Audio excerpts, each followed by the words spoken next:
Hi, and welcome to the Dingers Podcast, episode 48. This is your host, Mitch. I'm here with my boys, Jeff and Kevin. Hey, Cubs fans, how are you guys doing? I know that this has been a struggle, and we understand that this week has been rough, but we're here for you. We're here to vent together for this episode. We know it sucked, and so hopefully we can have some laughs, vent some frustrations, and get some things off our chest. This episode is presented to you by ChiCitySports.com. If you're interested in all things Chicago sports, this is your place. Go check out all the forums, the great podcasts, and all the blogs on ChiCitySports.com. So I feel like we all need a little pick-me-up. And so I don't know if you saw this clip. This is what it's all about. What's your experience been like here at the Cliff Godwin baseball camp? Pretty fun. I like playing first base and third base. And, I just came here to hit dingers and have a good time. That's about it. Absolutely right. That was me in Little League, by the way. except I was sunburned and I was looked like a Minnesota towhead with my blonde hair. Hit dingers and have a good time. That's what we're about. We're about hitting dingers and having a good time. And so hopefully the Cubs can start hitting more dingers. Sad thing is they've been relying too much on the dinger and not enough on playing sound baseball and just hitting dingers and then striking out. But yeah, that was from WNCT Greenville, North Carolina. Nolan Knight with the interview of that kid. I don't have the kid's name, but yeah, hit dingers and have a good time. That's going to be our slogan, I think, for this podcast is hit dingers and have a good time. Let's start out with our Crack Our Beer Player of the Week. And we have some Toppling Goliath beer. I have their new Pompeii Beach, and Kevin has a Pseudo Sue. Toppling Goliath, best brewery around Decorah, Iowa. You can get it at Hy-Vee. You can get it everywhere. It's amazing IPAs. But their new Pompeii Beach I'm having tonight. It's amazing. Jeff, what are you having? I've got a 32-inch Nalogen bottle with water from my tap from my kitchen because these fucks don't deserve a toast. Well, this is the first time I'm drinking this Toppling Goliath Pompeii Beach. So I had their pineapple papaya. Say it all, folks. Either Pompeii or pineapple Pompeii sour. It was amazing when I went there this last week. Went to Toppling Goliath. I know. Right. Went to Toppling Goliath in Decorah, Iowa, and had their beer up there. Their sours are great, like their IPAs. But it's the first time I heard it's really good. Yeah, Pseudo Sue is my favorite beer that they make. Oh, this is good. This is really good. Ruh-roh. It is sold at Hy-Vee, Kevin. So I know Derek, guy we know, picked it up and said, get it there. Okay, I'll have to check that out. Oh, man. This is so good. So that's going to be my new jam. All right, player of the week. Sorry. Yep. No, you're good. You're good. Yeah, I enjoy the adult beverages. My player of the week pick this week, I actually have one. I'm going with Andrew Chafin.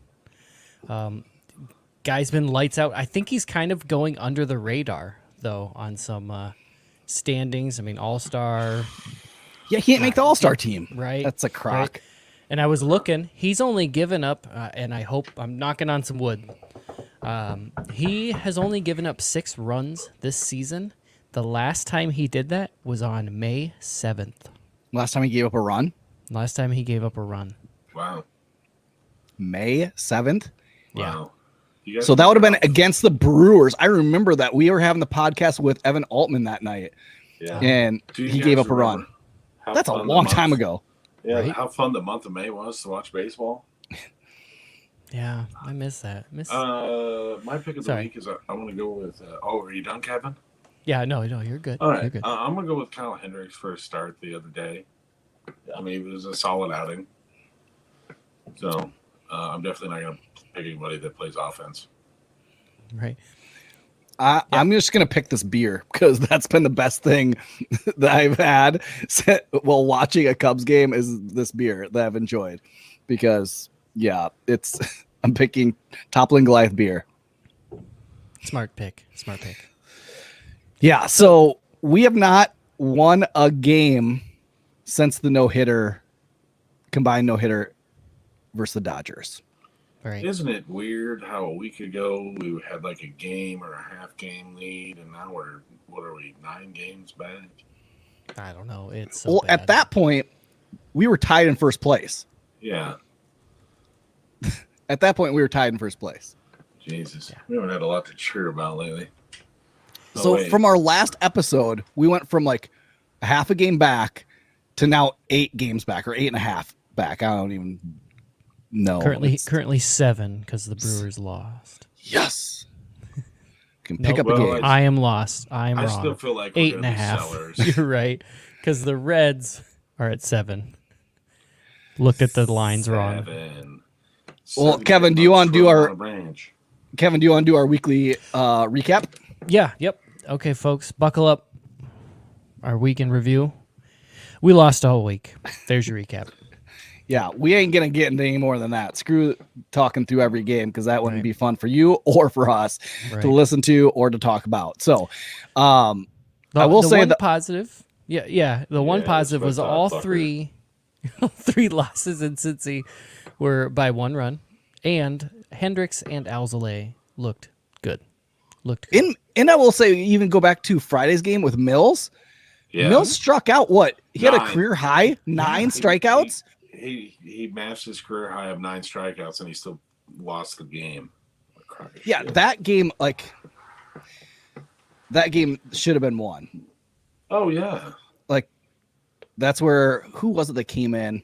Was that where what's his new the new guy? Winkler. No, it wasn't. Winkler gave it up Morgan? Sunday. Morgan gave up a Votto homer, Double. and then and so that, man, so the Cubs have lost now 9 in a row.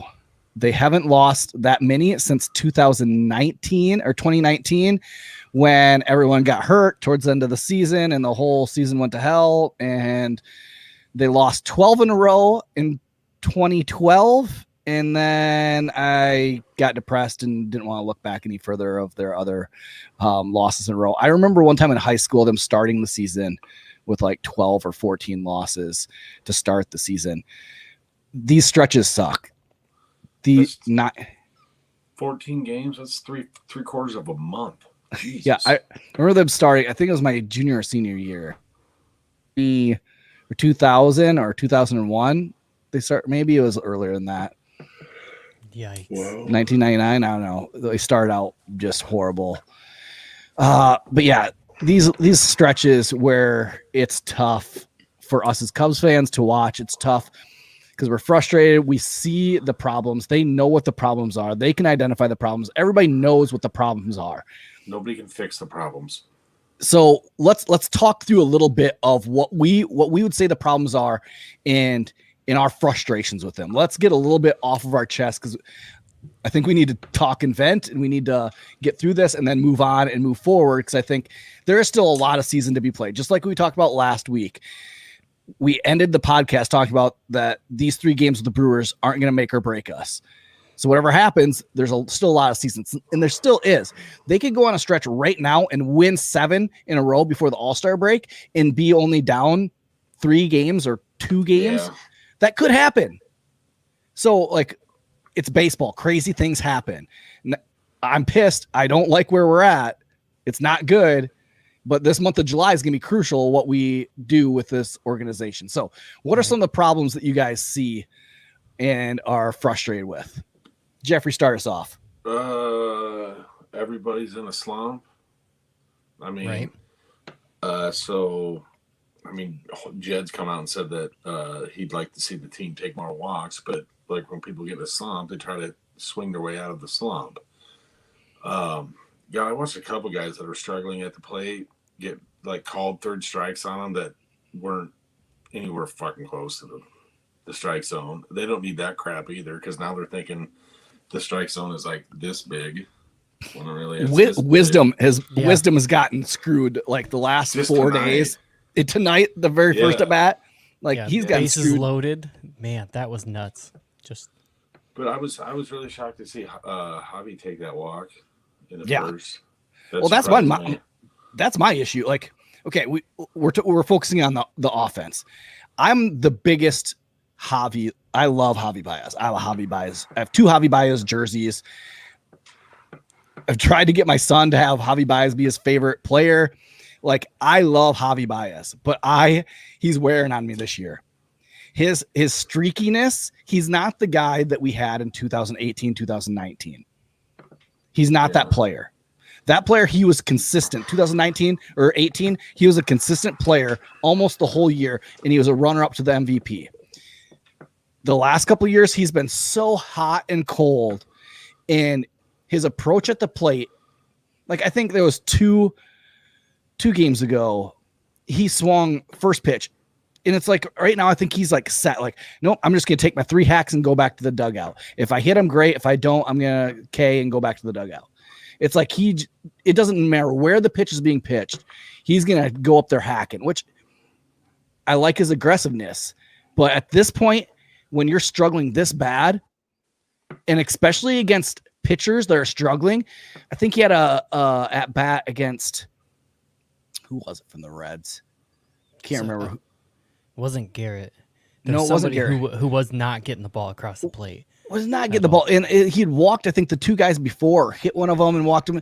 And Javi comes up and swings the very first pitch. I was like, come on, like, please, like, somebody go up there and take the bat out of his hands and just let him stand in the box with nothing. Because at this point, that would be better right now.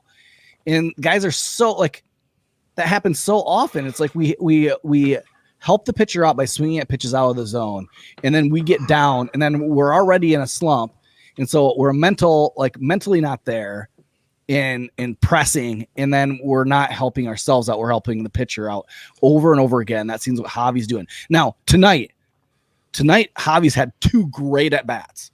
Right. He worked a walk, a 4-pitch walk, and then he drove the ball oppo in the gap, which was the hardest hit ball this season by any Cub player, 160 miles an hour off the bat. That's the Javi Baez we need. But we don't get that every day. No. It's so up and down, and it's wearing on me. And so when we talk about later of like, who are the guys that we want to see traded? Like, I don't want to see Javi Baez traded. I'm not ready emotionally to see Javi Baez in another jersey. Right. I'm not. And especially see him go on a tear. Yeah. Like he does that. Go on a Schwarber tear, and then you're like, okay. Right. It's only going to take an injury to slow him down. Right. Would anybody give us anything for these guys anyway? Jesus. We'll get into the trades and stuff later, but like that's the thing. Like, and like, I'll talk about Rizzo. Rizzo's really frustrated me. Like the other day, there was, what was it? I think it was yesterday. 1st and 3rd, 1 out, and he rolls over a ball to Votto. Like the amount of double plays that they turned yesterday in crucial situations, just killing rallies. It's like, come on, like be the leader, drive the ball in the air. I know it's hard. I know baseball's hard, but like at some point we need to be clutch and we need to come through. Be the leader that you need to be. Wow. Yeah. What are your thoughts, Kevin? Going around the ball diamond, just trying to think like Bryant's been playing really pretty well. Hey, Joseph. Actually, Bryant, until yesterday, it was his first multi-hit game in a month. That's true. Good Lord. That's true. Yeah. And Baez in the month of June only had 11 hits. Yeah. Wow. Those guys were so cold. Contreras has been my son, Keaton, middle son, was watching the game the other day, and Contreras didn't leg out like a kind of a routine ball or whatever, and Keaton was just standing there screaming, "Run, run, run!" And I turned to Keaton and I said, "He's the only catcher we have in the top 3 levels of the organization. I'm okay with him not running very hard right now." But it was kind of one of those like, everybody's feeling pretty down, buddy. Yeah. Like yes, we want him to leg them all out, but how many hamstring injuries do we have to see before we're like, Contreras, you take it easy. You're the one guy on the team. I'm okay walking around the bases. We did pick up our 6th catcher now that has been for a backup. We'll see how Chirinos the Chirinos does. minor league contract. So Apparently, he hasn't played the big leagues yet. What else do you have, Jeffrey? What's been kind of just frustrating in this stretch? Just the utter lack of offense, and I don't know. I listened to I think it was like Chris Myers and JD talking. All right, and time out. Yeah, Chris Myers sucks, but Chris Myers sucks. I can't stand Chris Myers. Listen to him. I don't even think he wants to be in the press box. If you put Chris Myers, Joe Buck, and Aaron Rodriguez in the same room, I'm going to find a grenade. Gosh, it's like, Boog, where have you been? Please get Right? back in the box. Like, please. Like, So that's a strike coming through on there. I think he swung the bat, but I'm not weak sure. Ground ball to the shortstop there, and he's going to be out. But Right? one of them made the comment like the energy level is up. Everybody's still, the morale is there, and I'm looking at these the players playing. I'm like, I don't see the excitement in the dugout. I don't see any of that. I see a lot of pressing. Yeah. Yes, a lot of pressing. And I don't want, and Cubs fans, please do not say that they're not trying or that they don't care. They care.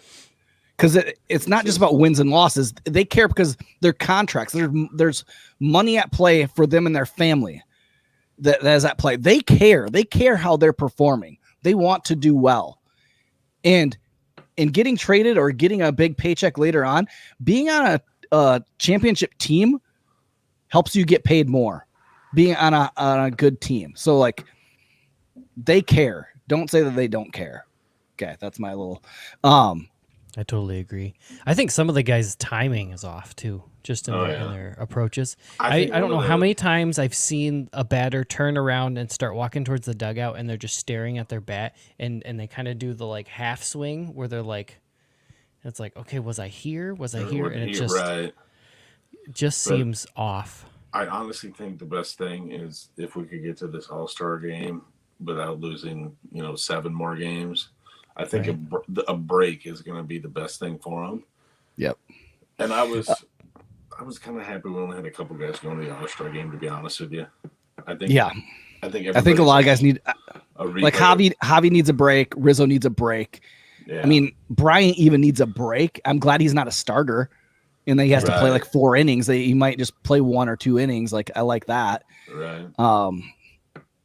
Yeah. Yeah, and I think it gives them a little bit of a chip on their shoulder. I mean, how many of them were in the conversation for All-Star game at the end of May, beginning of June, and it ended up, and we got 2, like. Yeah. Yeah. Other frustrating things is just our starting pitching. It's like, it's garbage. Like, Hendricks has pitched well. He is up there, could have made the All-Star game. The professor. Take away like the first 4 starts from him. Was he have 11 wins? Yeah. Like he's been solid. Oh yeah. Alzolay has been all right. Davies has been okay, but there ends. Yeah. So I mean, and the starting pitching was pretty good over the weekend against Cincinnati. I mean, we lost ball games by 1 run 3 times. I mean, Jake has been terrible like the last 5, 6 starts. I mean, I'm kind of over the Jake Arrieta experiment, negative 2.0. It's kind of like this. It's like taking back an old girlfriend. Never a good idea. Never a good idea, but you're like, well, I just broke up with this girl and it was going really, really well. We had a great time, but I saw my old girlfriend and I thought, oh man, she looks pretty nice again. She was having fun at this party. Maybe I'll try her again.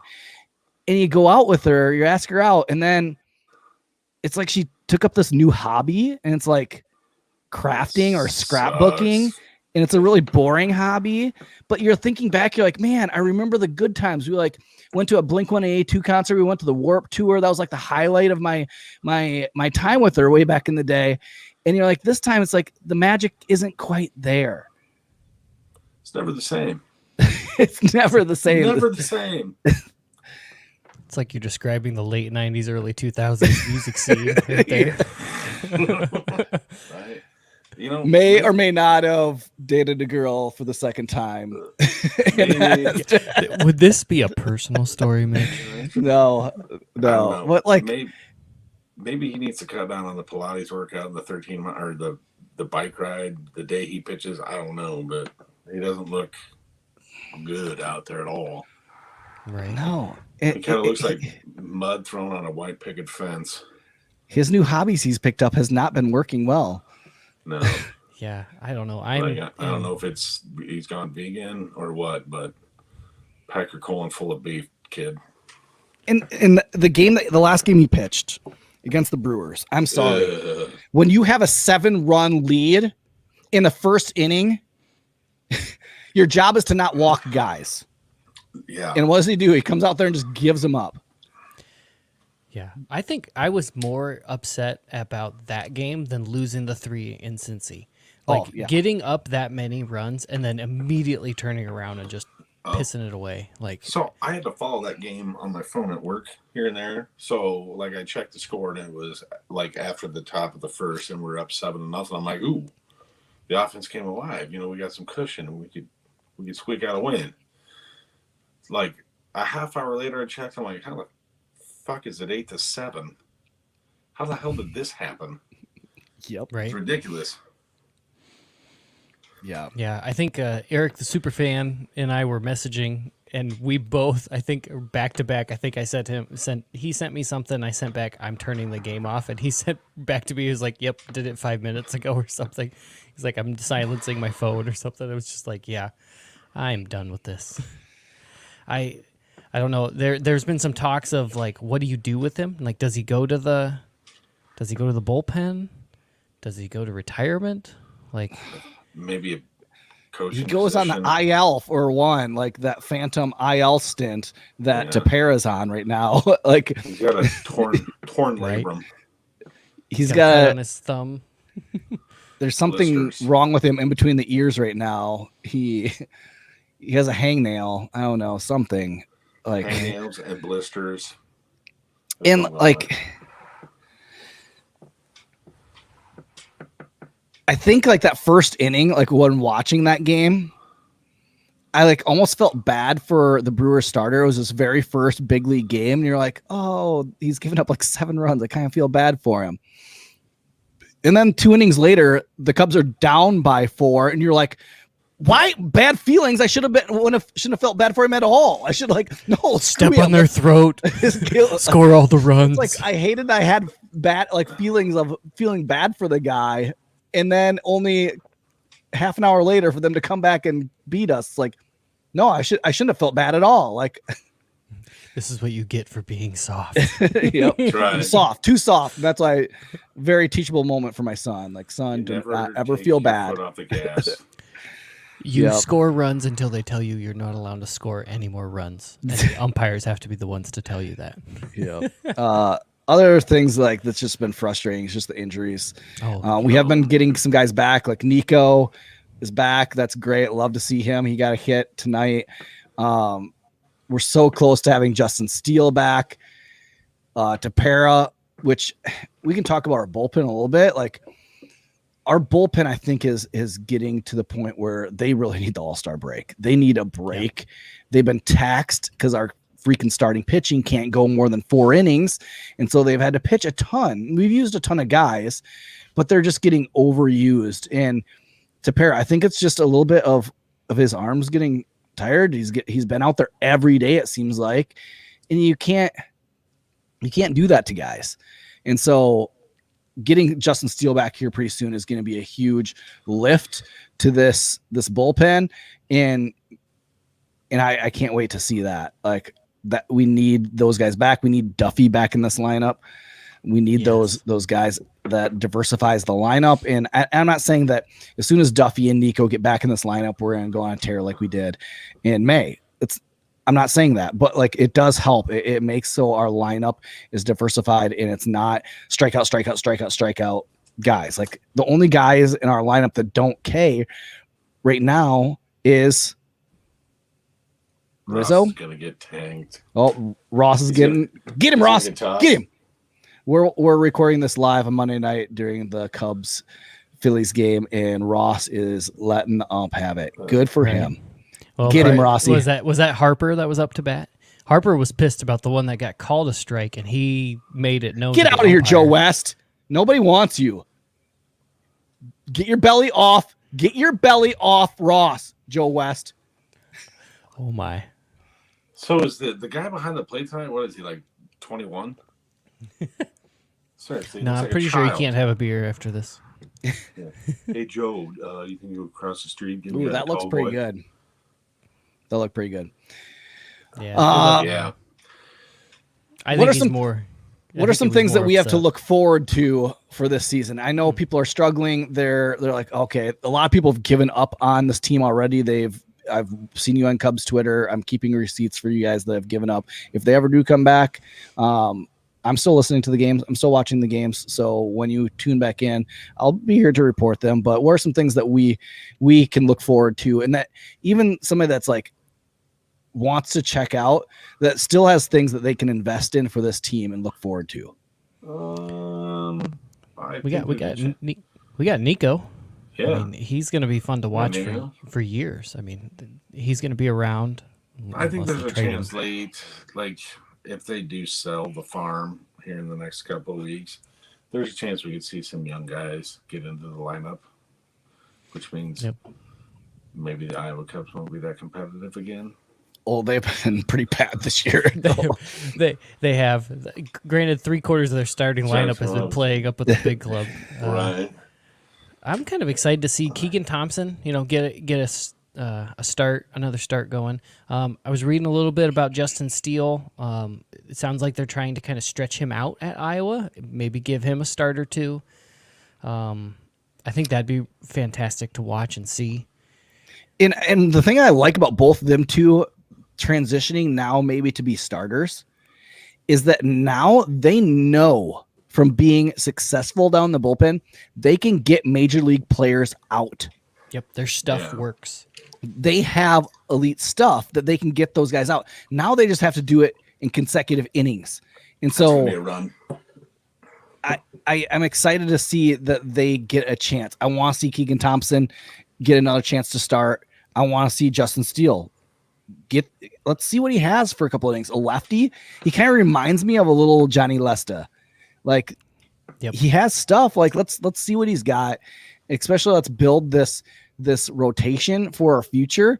That's what we need to be investing in right now. If we are out of it for good, like that's what we need to be doing. And I'm just interested in Adbert Alzolay's development. Like, I want to see him continue to grow, continue to move up to be a number 1, 2 type starter that we have. The other day, he pitched out of a pretty good jam in the 5th. I mean, he's handling those situations better than he did at the beginning of the season. McCutcheon, that's his second double. Right. McCutcheon always hits us well. Yep. Whether it's in a Pittsburgh jersey, a Giants jersey, or this Philadelphia jersey, doesn't matter. Mm-hmm. All right, so let's get into it. We'll end this podcast talking about possible trades. Now, we know that Rizzo, Bryant, Javi, they're out there. Their contracts are up. We've heard a ton of people talking about possible trades with them. We've heard the Bryant to the Mets over and over in the offseason. It's going to start coming up again. We're going to start hearing those 3 names out there a ton. Who else would you say is a possible trade candidate for this team if we don't go on a tear here in the next couple of weeks? Jed has made it very clear that he's using this month to kind of see what decisions to be make, and he's not going to make any decision until the July 30th deadline, which is kind of you have to make a decision by then. We know that. That's the deadline. That was more of it was going to be made by then or not. Yeah. I would say Kimbrel for sure, because he's been the one bright star the entire season. What's he given up? Like a run or like all season? I'd say he's the most promising because there's going to be some contender out there that's got a questionable reliever. or closer. Yeah, I think that he has the opportunity to get the most haul back. One, because he has a team option on him where it's not just a rental. The team could get him for multiple years, and that's enticing, and that can get more for the Cubs. Right. Next guy, I think, well, since we just signed our 6th backup catcher, I would say Wilson, just because there's 2 years left of team control on him. And he's had a little bit of a slump here and there, but he's kind of been the steadiest player in the lineup. And his defense, it just kicks ass. Right. And when he picked up pitch framing last year or the year before, I mean, it's been lights out. Yeah. And the thing with him too is he's sat here and seen how the Cubs have dealt with Rizzo in contracts. He's seen how they've dealt with Bryant in contracts. And if he's looking at how they've treated them and thinking, man, Bryant and Rizzo brought a lot to this organization, have done a lot. Rizzo signed a really team-friendly deal in his last one, and now the Cubs aren't willing to pony up the money and pay him. They're probably not going to want to pay me. So maybe I do explore my options and ask for a trade, and I'm seeing where this team is headed. I mean, if I'm Rizzo, is that going to be a guy that the Cubs could extend? I don't know. Going forward, it's going to be one where it could be a little bit tough. So maybe he is a good trade bait. Yeah. I think Chafin out there is another interesting option. Under control for another year. It's been pitching. I don't know. This is the year of his career. You know, he is lights out right now. I think he's shown what he can do. And to be honest, is his the one where he can opt out next year? Like he can go to free agency next year if he wants to. I can't remember if he I can't remember his contract. But regardless, like he has shown that he can do it. So teams are going to come after him, and he could get a little bit of a haul. Jock is another interesting one because isn't he on like a 1 year?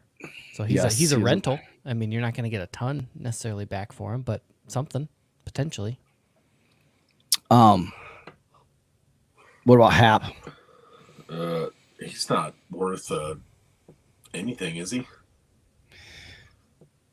The thing with the switch hitting center fielder and second baseman that can't hit. The thing, I think he thinks he's valued more than he actually is. And I think he thinks he's more valuable than the Cubs think he is. I mean, he's the one player that the Cubs had to go to arbitration with, and he actually won the arbitration this last offseason. But he's not going to get that again next year when he goes to arbitration. I mean, he's batting 183, a 631 OPS, and a .3 WAR. That's not good. No.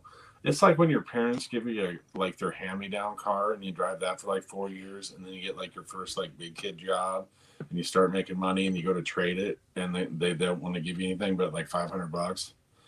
And you tell them, I've only slept in it twice and I've never smoked in it. I mean, this is where we're at with like Ian Happ. But it's like one where you get the car from your parents and you think, oh man, this is awesome. And that's kind of like how Ian Happ was. You're like, oh man, he's awesome. And then you get to driving it a little bit long and you're like, well, he's pretty average. I mean, it's not great. There's a busted spring in this seat. I can't get the rock station to come in the radio. And every time I turn the wheel to the left, it makes a squeaking sound. Yeah, I don't know. Some of these guys, this is my worry. We're going to trade these guys away, and they're going to go on a tear. And it's going to be like, oh, well, why'd they give them up? I think it has a lot to do with these guys together look so similar that it's making it too easy on the pitchers. And I don't know, but when you look at his career numbers, Hap's career numbers, he's at 237 average, a 793 OPS. Like that's not like something that's going to get a big contract. Is he going to be maybe a platoon outfield like he is with the Cubs? Yeah, but he's not. I don't think going to be the guy that I even thought he was at the beginning of the season. Right. Like when you're looking how his numbers are stacking up over his career, this is who he kind of is.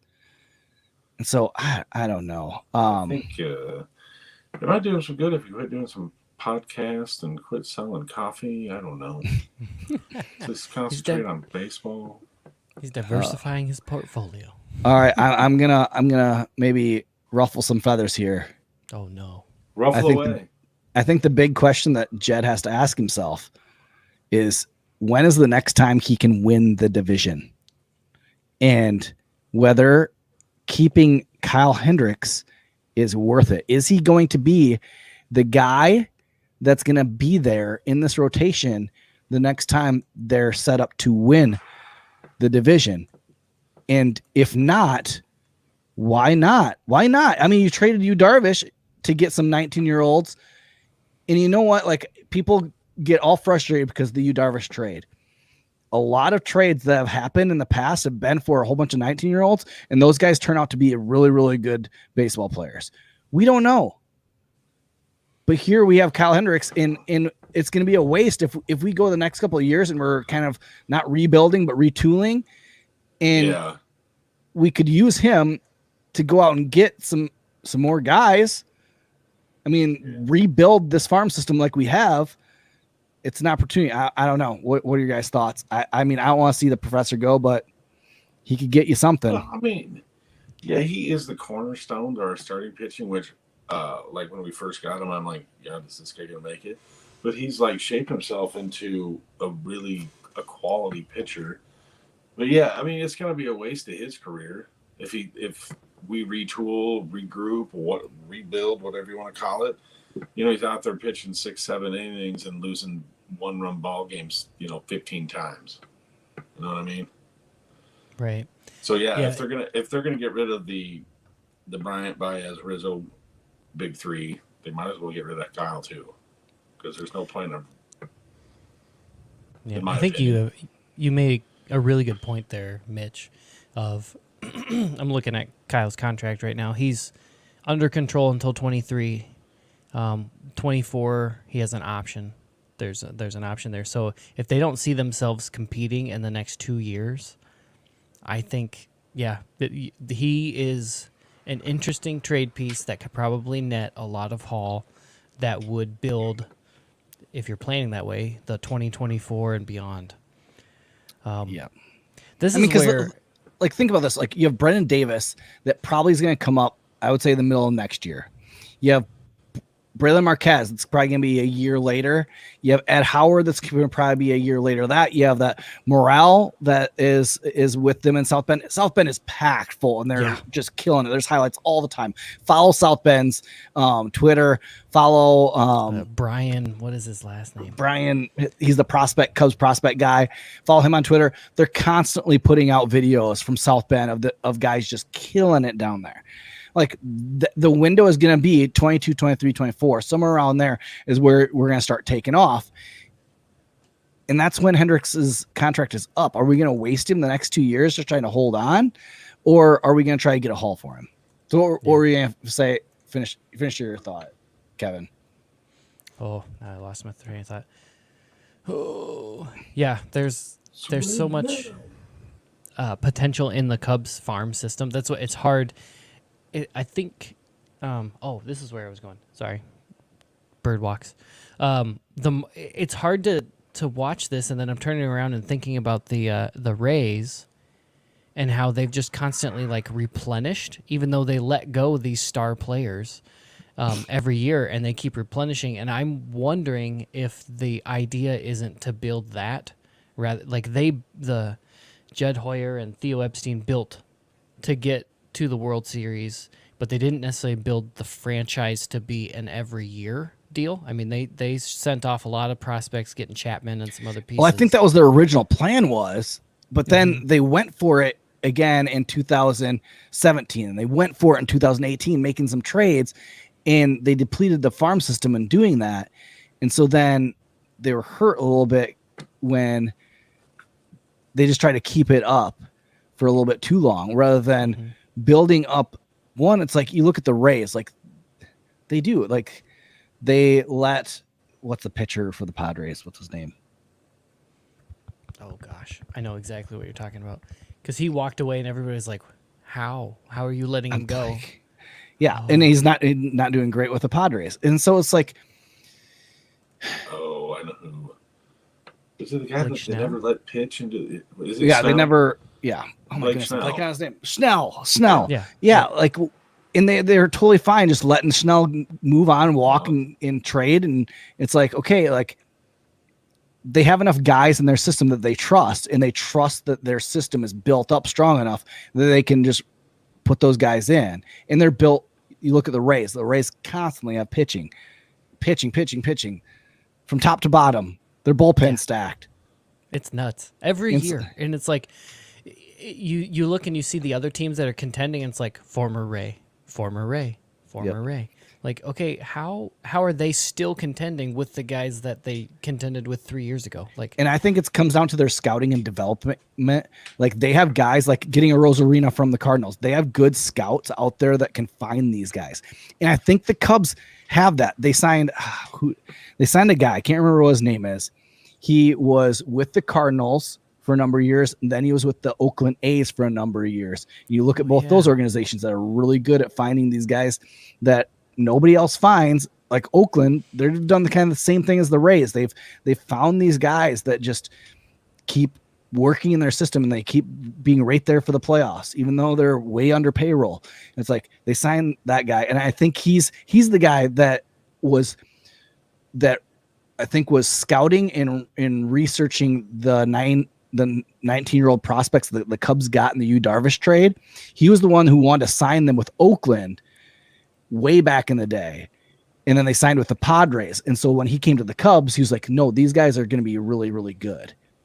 And so it's like those type of guys. We need those guys in our organizations that are proven to be really good scouts. Because our scouting back before Jed Hoyer took over, like they didn't even have email.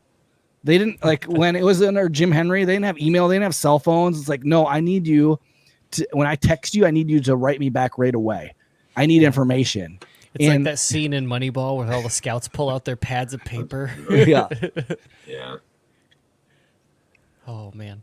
Yeah, that's where I hope that's the goal. They're trying to build that. They're trying to build towards that, which unfortunately is going to be kind of weird at the big league stage, because then we're going to have a guy like Bryant come through, and you're just going to let his contract go all the way through, and they're not going to extend him. You're going to let him walk because you have another guy behind him ready to come up, and you're going to have this. That's going to be that. The sad thing about, I like your point, but the sad thing right now is we have nobody in our farm system that can take over for Rizzo. Nobody. Yes. We have Yeah, no we first sold out baseman on first base. Yeah. We have middle infield all day long. Right. Oh Jesus! It seems But like that's all we draft. Or first base, we have nobody. And so that's going to be, Rizzo's going to be a big loss because we have nobody in the system, unless you're planning on re-signing Bryant and putting him over there at first base, which I don't know if he wants to play first base. He's doing it, but he doesn't look super comfortable over there. Do you think Micah Hoffpower is available? He's probably playing in some like AA Japanese team. Probably. He's a redheaded outfielder that they signed a couple of different times. I wish I could remember his name. Matt Merton. Matt Merton. Maybe Matt Merton could play first. I don't know, like, Yep. unless they're planning on signing a guy. This free agent class is going to be big in the offseason. They can make some moves, but I want to see, they're going to have a ton of money if they don't sign Javi or Rizzo or Bryant. They're going to have a ton of money to spend. Are they going to spend, or are they going to try to hold on to it for their next window? I don't know. That's going to be a great question. And that's something that Jed, and I don't think a lot of these are going to be, Jed's going to decide what players, but it's going to be Ricketts is how much money that he has to do. I don't think any of these decisions in the last couple of years has been a Jed or Theo thing. It's been, hey, this is the amount of money you need to cut and make it happen, figure it out. I don't care who it is, but it needs to be cut. And Jed's like, well, I mean, Darvish, that will do it. And it's like, okay, well, then trade him. And so I think he gets put in these situations where he has to make these deals, and Jed's making the most of it. Would it take the Ricketts family like 4 years to win the championship? Did they buy it in 2012? Or was it like 2011? I thought it was a couple of years before that. Because did they 2000 come? Did they buy 2010? in and then scrap everything, or did they leave everything for a year or two and then scrap? I think they bought it when Henry was still there, and then their first move was getting rid of Henry and getting Epstein. So they're probably thinking, well, we won a championship for the first time in 108 years. I mean, be patient. We'll get another one here coming up. I don't know, but it doesn't seem like they really want to let the checkbook loose. You know what I mean? Ricketts bought it in October 27th, which is my brother's birthday, 2009. Oh, interesting. That's what I wanted to say, that I think they left everything intact for like a year. Like they didn't do a ton. 12th year of ownership, huh? Yeah. One championship. How many division titles? 2, 3.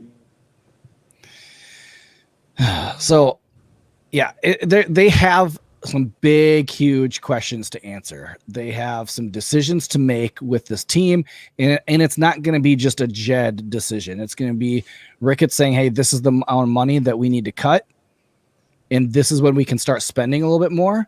But they have to think of this on a bigger scale. They just poured a ton of money into the Marquee Sports Network. If the Cubs suck the next 2 years, they're going to lose money on the Marquee Sports Network. Oh, it'd be huge. Like, who's going to want to pay extra money to watch a losing team? And you look at like Wrigley Field. Wrigley Field, since coming back to 100%, has still not sold out. They have still not got to 3,000. Yeah, 40,000 and 36.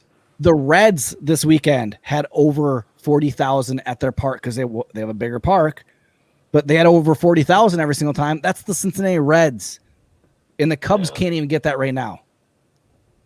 Come on now. So you as an owner, Ricketts, you have to look at that. If you're planning on sucking for the next couple of years, the money that you need to be able to spend on free agents isn't going to be there unless you're willing to pony up your money.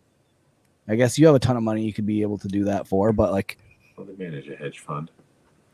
So that's going to be some questions that they need to answer, and they need to start figuring out now. And that's why I really want, like we've been kind of wanting the whole season, is that we want the Cubs to keep winning to make this decision a little bit tougher on them. We want them to put pressure last week. And then we didn't win last week, and then that kind of hurt, and we're not winning tonight. So, yeah, you guys have anything else? It's been tough, but we're gonna get through it. Baseball's still fun. It's a lot more fun when we win, but it is still fun, and it's a lot better than last year's baseball season. Even though we won the division, we only got 60 games, so at least we can complain that we're losing games rather than no games. We haven't flown the W flag. We haven't sang "Hey Chicago." It will be no fun. Yep. Hope you enjoyed the feather duster episode, folks. We were cleaning out the vents. Yep. And I'm still enjoying this great Toppling Goliath Pompeii Beach. Get it at your local Hy-Vee or wherever. Toppling Goliath is distributed. Yeah, I saw on their Twitter they're going to a new state soon. I can't remember. Is that like the pseudo Sue thing, or where's pseudo Sue? Is that what? Yeah, where's pseudo Sue going? Yep. Well, they were doing that. I meant they signed a deal with somebody for distributorship rights, and they were getting into another market. I can't remember where it was, but pretty sure that was them. But I like Pompeii, but Pompeii Beach is gonna be like my new jam. If they keep this thing on, it better not be just a summer beer. It's stinking good. When I was up there, I had Kevin graduated from Luther College in Decorah. The Luther lager is so good. It's like this blueberry. Oh my God. Did you see that? No. This is the luckiest catch. Was it Jocks? Yeah, Jocks has hit a ball that was probably going to go up the middle for a base hit. Oh my gosh. Yeah. The pitcher just catches. Ducks. That's like ball falls in his glove. So related to a pitcher catching like this, my youngest, who's 6, by the way, playing little sluggers baseball, was playing pitcher, and he was running all over the field. He was actually engaged. But a kid popped up right to him. He didn't have to move his glove. It landed right into it. And it was totally it landed in it, and he looked at it, and then he looked at the other coach who was pitching, and he looked at it again. He's like, "I got it." just totally matter of fact, like I got it. Do you remember like Jake Peavy back in the day when he was with the Giants and Posey? He was yelling at the ump. He had his head turned, and Posey threw the ball, and it like just went right in his glove. It's like one of those. Yep. All right. Well, that does it for episode 48 of the Dingers podcast. Cubs are down 4-2 in the 6th. They need a rally, or else it's going to be 10. That's right. Please, baseball gods, look down on us with some grace. We can't handle 10. So get us a win. But yeah, follow us at Dinger Cubs on Twitter. Join our podcast or our Facebook group at Dinger Cubs. And yeah, until next week. Oh, I was going to say on Sunday is the MLB draft. I may be doing a live stream for that for Cubs first pick. So look for maybe a little live stream to be happening on Sunday when the Cubs draft pick happens.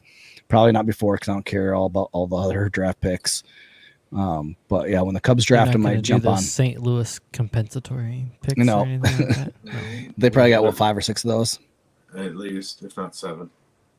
So, but yeah, thanks for joining us on the Dingers podcast.